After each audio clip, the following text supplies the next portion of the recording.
Antes de morir, Jesús dio una advertencia a todos aquellos que llegaran a ser sus seguidores. Les dijo que serían perseguidos. ¿Recuerdan lo que dice el capítulo 10 de Mateo? Vamos a leerlo juntos. Mateo 10:22 dice que sus seguidores serían objeto de odio.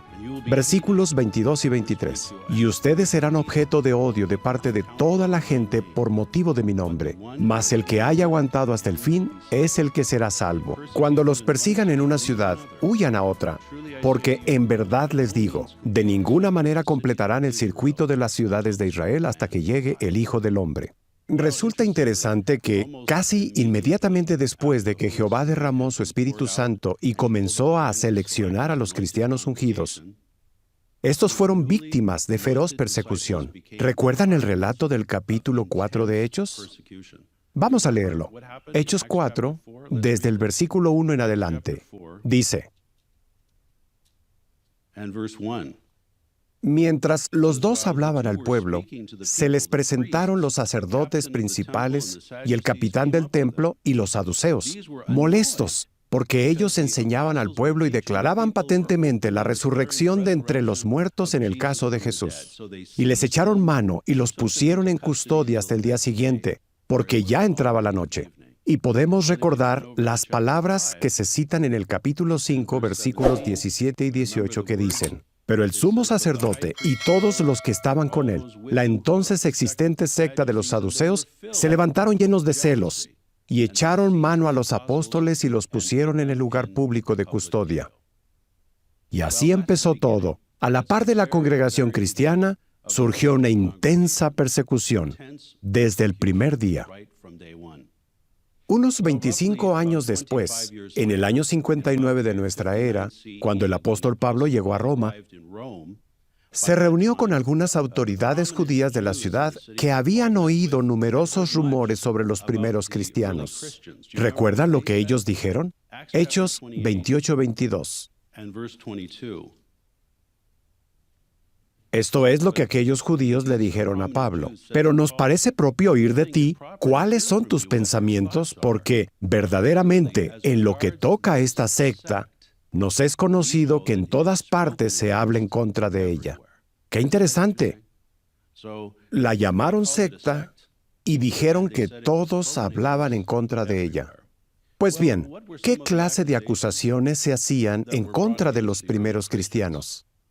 Refiriéndose a los cristianos de la época del Imperio Romano, el historiador K.S. Latreille escribió lo siguiente: variaban las acusaciones. Porque se negaban a participar en ceremonias paganas, los cristianos eran tildados de ateos. Por su abstención de gran parte de las actividades de la vida de la comunidad, los festejos paganos, las diversiones públicas, eran ridiculizados como aborrecedores de la raza humana.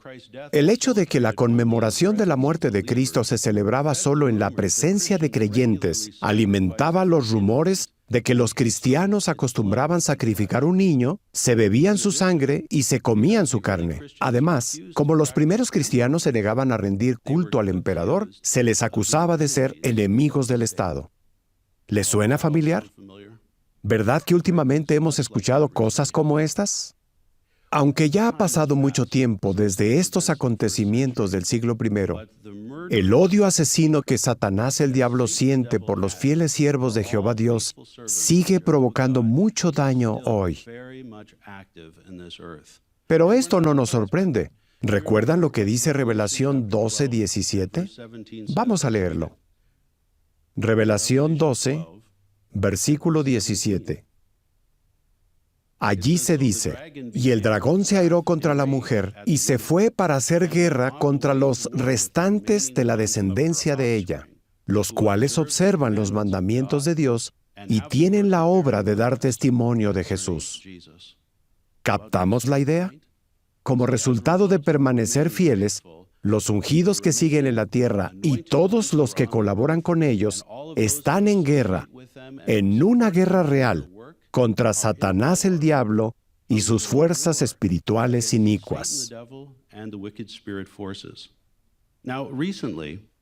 Hace poco vimos el ataque del diablo contra los siervos de Jehová en Rusia. Justo el día de ayer, la agencia de noticias Interfax reportó que Hilarión Mitropolita, presidente del Departamento de Relaciones Exteriores Eclesiásticas de la Iglesia Ortodoxa Rusa, dijo lo siguiente: los testigos de Jehová no creen que Jesucristo sea el Dios y Salvador. No aceptan la doctrina de la Trinidad. Por lo tanto, no se les puede llamar cristianos. También afirmó que estaba de acuerdo con el fallo del Tribunal Supremo de Rusia y dio a entender que, ahora, la influencia dañina de los testigos de Jehová empezaría a disminuir. ¡Wow! ¿Pueden percibir el odio del diablo detrás de esas palabras? Pero, tal como siempre ha habido detractores de los siervos fieles de Jehová, también ha habido personas como Gamaliel, a quienes Jehová ha utilizado para defender a su pueblo. Ahora bien, a algunos de ellos ni siquiera les agradan los testigos de Jehová, pero con sus propios fines en mente, están dispuestos a defender al pueblo de Dios. Un ejemplo, Andrei Kuraev, miembro de la Iglesia Ortodoxa Rusa y profesor en su academia de Moscú. Es un crítico declarado de los testigos de Jehová. Sin embargo, tras escuchar el fallo del Tribunal Supremo de Rusia, dijo lo siguiente: ya he dicho que las autoridades del Estado no deberían apoyar a esta secta, y no me retracto. Pero acusarlos de ser extremistas no tiene ningún sentido. Dicha decisión es una insensatez. Es un desperdicio acusar de extremismo a pacifistas. Interesante, ¿no?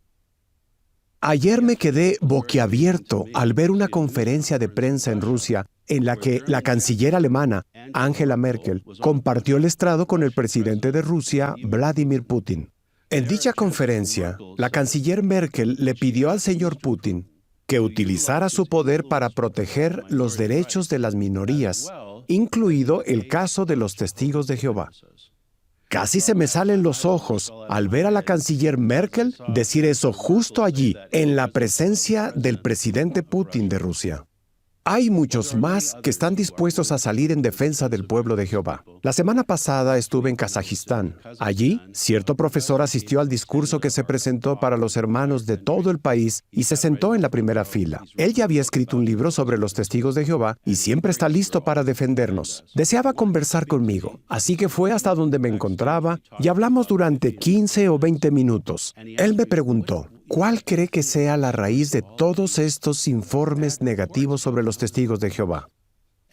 Yo le respondí: bueno, profesor, cualquiera que conozca de verdad a los testigos puede decir que todas esas acusaciones son poco más que ridículas. El profesor, un hombre distinguido de unos 60 o 70 años de edad, con cabello blanco, me vio a los ojos y dijo: yo conozco bien a los testigos de Jehová y sé que todas esas acusaciones son ridículas. ¿No es excelente que haya personas como él dispuestas a defender al pueblo de Dios? Nos impresiona ver que, a pesar de todo el odio del diablo, los siervos fieles de Jehová nunca se detienen. La persecución no los ha detenido en el pasado ni lo hará en el futuro. De hecho, ¿qué fue lo que dijo Jesús en el capítulo 5 de Mateo?